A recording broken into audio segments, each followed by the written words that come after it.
அந்தோனியர் கோவிலில் தொடங்கிட்ட பயணத்தை முழுசா செலுத்திட்டோம் அம்மா மேல கவனத்தை.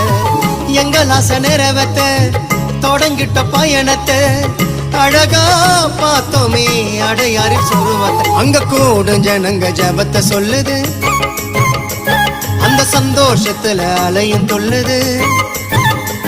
அந்த நீல கடலில் நீந்தி செல்லும் மீனும் கூட உயர்த்தி சொல்லுது, மரியே நீ வாழ்க வென்றது.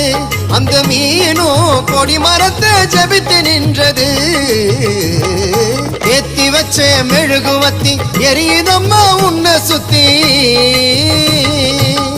அருள் நிறைந்த மரியே வாழ்க, கர்த்தரும் உடனே பெண்களுக்குள் ஆசீர்வதிக்கப்பட்டவர் நீரே.